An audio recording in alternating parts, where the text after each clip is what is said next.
එකක් ඇනලොග් අනිත් එක ඩිජිටල්. එතකොට ඇනලොග් එකේ ඔයගොල්ලෝ දන්නවා මෙහෙම කර්සර් එකක් තමයි ගමන් කරන්නේ.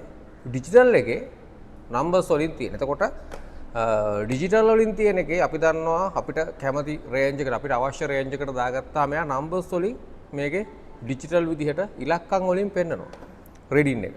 හැබැයි ඇනලොග් එකක් ගත්තාම ඇනලොග් එකේ පෙන්නන්නේ කට් එකකින්. නැත්නම් අපි කර්සර් එකකින් තමයි මේක පෙන්නන්නේ. එතකොට මේ දෙකේ අපි දන්නවා වැඩ කරන්න ගියපුවාම මේක ස්කිල් එක අනුව මේකෙන් අපිට රීඩින් ගන්න පුළුවන් හැකියාව වෙනස් වෙනවා. මොකද ඩිජිටල් එකේ රීඩින් අපිට කෙලින්ම පේනවනේ. ඩිජිටල් එකේ රීඩින් එක අපිට මේක කෙලින්ම බලා ගන්න පුළුවන් මේකේ අංක විදිහට. හැබැයි ඇනලොග් එකේ රීඩින් එක කෙලින්ම බලා ගන්න අමාරුයි කෙනෙකුට දන්නේ නැති කෙනෙකුට. මොකද මේකේ ස්කේල් එකේ ඔයාලට පේනවා මේ ගොඩක් මේකේ තියෙනවා. ස්කේල් කීපයක් තියෙනවා එක කර්සර් එකයි තියෙන්නේ. කොහොමද තමන්ට අවශ්‍ය දේ මේකෙන් මෙෂර් කරගන්න කියන එක තමයි අද මම පොඩ්ඩක් පැහැදිලි කරන්න යන්නේ. ඩිජිටල් එක නෙමෙයි ඩිජිටල් එක ටිකක් ලේසි. එහෙනම් ඩිජිටල් එක ගැන මම කතා කරන්න යන්නේ නැහැ මෙතනදී. ඇනලොග් එක ගැන ගොඩක් දන්නවා අඩුයි. අපි බලමු ඇනලොග් එකේ කොහොමද හරියට රීඩින් එකක් ගන්න සහ අදාළ ස්කේල් එක තෝරගන්නේ කොහොමද කියන එක. ඇනලොග් මල්ටිමීටර් එක මෙන්න මෙහෙමයි. ඔයාලට ක්ලෝස් අප් එකක් බලනවා නම් මේකේ ස්කේල් එක තියෙනවා. ඔයාලට පේනවා යටිම ඩෙසිබල් කියලා ස්කේල් එකක් තියෙනවා. ඊළඟට low voltage ඊට පස්සේ low ampere නැත්නම් milli amperes වලින් තියෙනවා. AC volt 10 කියලා තියෙනවා. AC volt DC volt කියලා තියෙනවා. මෙතන DC volt and ampere මේ පැත්තේ තියෙන්නේ ඒ ස්කේල් ටිකම තමයි නම් කරලා තියෙන්නේ. උඩ එක තියෙනවා ohms විදිහට. මෙන්න ohm mark එක දාලා තියෙනවා ohms විදිහට තියෙනවා. එතකොට දැන් මේකේ ඔයාලට පේනවා මේ යට සිලෙක්ටර් එකක් තියෙනවා. මොකද්ද අපිට මේකේ අපි මනින්න යන පැරාමීටර් එක මොකද්ද මත මෙන්න මේක අපි කර්සර් එක වෙනස් කරගන්නවා. මේ ස්කේල් එක ගැන තමයි ගොඩක් දෙනෙකුට ප්‍රශ්නයක් තියෙන්නේ. මොකද මේ පැත්තට මේ කර්සර් එකෙන් මේක සිලෙක්ට් කරගන්න කොනක් දෙන්නේ දන්නවා. අපි දන්නවා අපි මනින්න යන්නේ AC වෝල්ට් නම් මේ කර්සර් එක මෙහෙම මේකේ මෙන්න මේ පොයින්ටර් එක අපි දාගන්න ඕනේ AC වෝල්ට් පැත්තට. ඒ වගේම ඕම් මනින්න යනවා මෙන්න මේ ඕම් ස්කේල් එකට දාගන්නවා. DC වෝල්ට් මනිනවා නම් මෙන්න මේ DC පැත්තට දාගන්නවා. DC මිලි ඇම්පියර්ස් මේකේ මනින්න පුළුවන්. ඒ මිලි ඇම්පියර්ස් පැත්තට දාගන්න ඕන. මෙන්න මේ තුනට අපි මේ පොයින්ට් එක දාගන්න ඕනේ. හරි. ඒක ප්‍රශ්නයක් නැහැ. හැබැයි මේකේ කොට දෙනකොට ප්‍රශ්නයක් තියෙනවා. මෙන්න මේ දැන් AC වෝල්ට් උදාහරණයක් විදිහට ගත්තොත් මේ AC වෝල්ට් කියන රේන්ජ් එකේ අපි දන්න මෙතන 10 තියෙනවා 50 තියෙනවා 250 තියෙනවා 1000 තියෙනවා. මෙන්න මේ හතරෙන් එකට කර්සර් එක දාලා දැන් මේක තියෙන්නේ 250යි. හරි. මේකේ කොහොමද අපිට අවශ්‍ය වෝල්ටේජ් එක බලන්න මේක සිලෙක්ට් කරගන්නේ සහ ඒක කොහොමද මේ ස්කේල් එකෙන් හරියට බලන්නේ කියන එක තමයි ගොඩක් දිනකට තියෙන ප්‍රශ්නේ. හරි. මම හිතනවා දැන් මම තියෙන මේක 250 වෝල්ට් කියන එකේ අපි ඉස්සලා දැනගන්න ඕනේ අපි දැන් මනින්න යන්නේ මොකද්ද? අපිට රෆ් අයිඩියා එකක් තියෙනවා අපි මොකද්ද මේකේ මනින්න යන්නේ කියන එක. මම හිතනවා මම මනින්න යන්නේ අපේ ගෙදර සප්ලයි එක ගෙදරට එන වෝල්ටේජ් සප්ලයි එක තමයි මම මනින්න යන්නේ AC වෝල්ට් වලින්. හැබැයි අපි දන්නවා මේක අනිවාර්යයෙන් මේ 250 රේන්ජ් එකේ තියෙනවා කියන්නේ. වෝල්ටේජ් එක 230 කියලානේ අපි දන්නේ. 230 තමයි ගෙවල් වලට එන වෝල්ටේජ් රේන්ජ් එක. මේක 250 ඇතුලේ තියෙනවා කියන්නේ අපි දන්නවා. ඒ නිසා මම මේක දාගන්නවා 250ට. දැන් ස්කේල් එකේ කොහොමද මේක මනින්නේ අපි? අන්න එතකොට බලන්න මේකේ වෝල්ට් වලට ස්කේල් එකක් දීලා තියෙනවා 10 50 250. හරි. මේකේ තියෙනවා AC volt DC volt and amperes කියලා. මම මේකේ 250ට මේ කර්සර් එක දාගත්තාම මගේ මෙෂර්මන්ට් එක මම ගන්න මෙන්න මේ 250 කියලා ගහලා තියෙන ස්කේල් එකේ.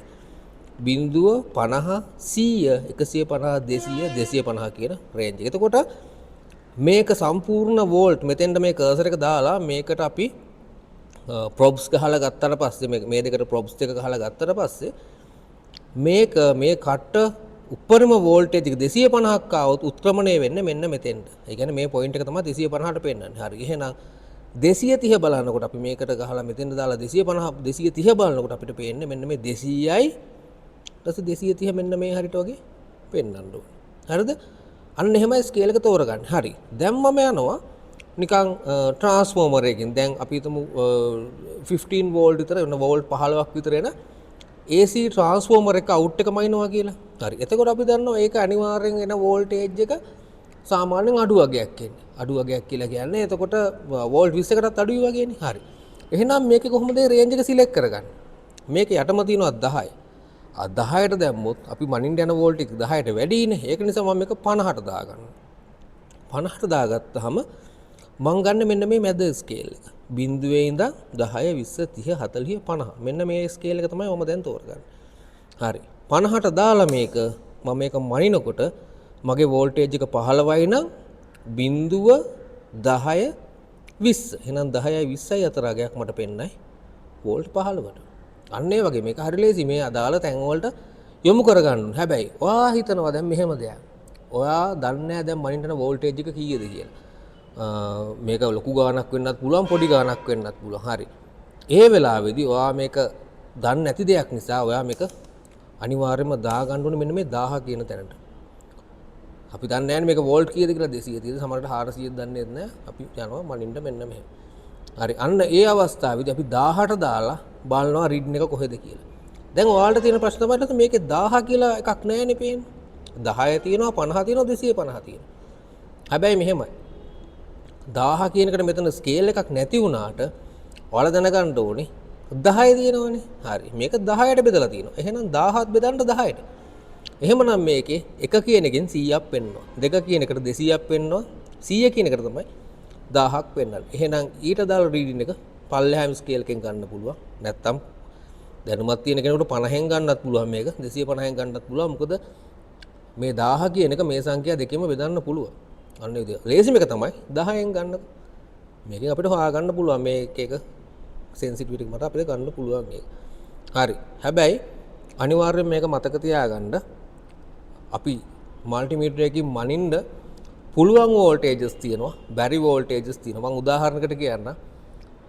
CRT TV එක ෆ්ලයිබැක් ට්‍රාන්ස්ෆෝමරෙන් අවුට් වෙන වෝල්ටේජ් එක එහෙම වෝල්ටේජ් 10000ක් 20000ක් විතර ලොකු වගයක් වෙනවා.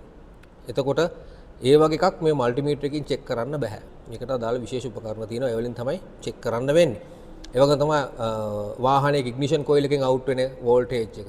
එතකොට විදුලි වැටවල් පාවිච්චි කරන ගොඩක් කට්ටිය අන්නේ විදුලි වැටකින් අවුට් වෙන වෝල්ටේජ් එක. ඒවා ලොකු වෝල්ටේජස්. ඒ හින්දා ඒ වගේව කවදාවත් මේ මල්ටිමීටර් එකකින් චෙක් කරන්න යන්න එපා.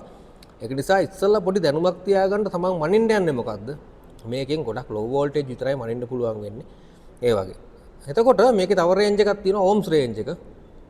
ඕම්ස් රේන්ජ් එක ගත්තාම මෙන්න මේ උඩම රේන්ජ් එක තමයි ඕම්ස් රේන්ජ් එක කියලා කියන්නේ. හරි. මේකෙත් ඔයාලට තියෙනවා 1R 100R 1000R 10000R කියලා හතරක් තියෙනවා. හරි. මේකේ කොහොමද මනින්නේ? මෙන්න මේ 1R කියන එකට මේක දාගත්තොත් මේකේ තියෙන බිඳුව 1 2 ඔය විදිහට මෙතෙන්ට 500 800 වගේ මේ 2K 1K කියන 2000 1000 වගේ ඒවා තියෙනවා. 1R වලට දාගත්තාම ඔයාට මේකෙන් පින්නන්නේ අපි හිතමු අපි රෙජිස්ටර් එකට තිබ්බහම මේකෙන් පෙන්නන්නේ 2යි නම් කර්සර් එක 2කට නම් ඇවිල්ලා තියෙන්නේ 1R. එහෙනම් මේ 2 කියන එක එකෙන් වැඩි කරලා ගන්න තියෙන්නේ. එතකොට 2 කියන එක එකෙන් වැඩි කරාම 2මනේ උත්තරේ. එහෙනම් අදාළ එකම මෙතනින් පෙන්නනවා. ඔයා දාගත්තොත් මේක 100R එකට මෙතනින් පෙන්නන්නේ උත්තරේ 2 නම් කර්සර් එක එන්නේ 2කට නම් 2 වැඩ කරනවා 100න්. එහෙනම් 200යි ඕම්ස් තමයි මේකෙන් පෙන්නන්නේ. ඒ වගේම තමයි 1000ට දාගත්තොත් ඔයාට පෙන්නන උත්ක්‍රමණය 2 නම් ඔයා 2 වැඩි කිරීම 1000 කියලා ගන්න ඕනේ. 2000 ඕම් විදිහට පෙන්නන්නේ. අන්න ඒ වගේ අපි මේ කර්සර් එක කියවන්න දැනගන්න ඕනේ. ඒ වගේම තමයි DC වෝල්ට් වලට දාගත්තාම 2.5 10. එතකොට මේ 2.5කුත් මේකේ නෑනේ පෙන්නලා. එහෙමනම් මේකේ අපිට පුළුවන් මෙන්න මේ 250 කියන එක ගන්න. ලේසිම එක තමයි 250න් බලන එක. නැත්තම් මෙතන 25 ස්කේල් එකකුත් තියෙනවා. මේ 25 ස්කේල් එක පාවිච්චි කරන්නත් පුළුවන්. හොඳම එක තමයි 250න් බලන එක. ඒක ප්‍රශ්නයක් නෑ. හරි. 10ට දාගත්තොත් 10 ස්කේල් එක තියෙනවා. 50ට දාගත්තොත් 50 තියෙනවා. 250ට 250 තියෙනවා. 1000ට දාගත්තොත් අර මම ඉස්සල්ලා කිව්වාගේ ඔයාට තියෙන්නේ ඔය මේ 10ට අරගෙන 100ව 10ක් 1000යි. ඒක නිසා එකකින් 100ක් පෙන්නනවා. අන්න ඒ විදිහට මේක ඇඩ්ජස්ට් කරගන්න පුළුවන්. ඉතින් ඔන්න ඔය වගේ සරල ටෙක්නික් එකක් මේකේ තියෙන්නේ. ඇම්පියරුත් ඒ වගේ. උතර ඇම්පියර් චෙක් කරනකොට ඔයා මෙතන ඇම්පියර් ප්‍රොබ් එකට ගහ ගන්න අමතක කරන්න එපා. මොකද ඒකෙන් තමයි ඇම්පියර් මනින්න තියෙන්නේ. මම අද අනිත් දේවල් ගැන කියලා දෙන්නේ නැහැ. ගොඩක් මේ ස්කේල් එක රීඩ් කරන විදිහ තමයි මම ඔයාලට කියලා දුන්නේ. මම හිතනවා අයිඩියා එකක් තියෙනවා කියලා ඔයාලට. බොහොම ස්තුතියි.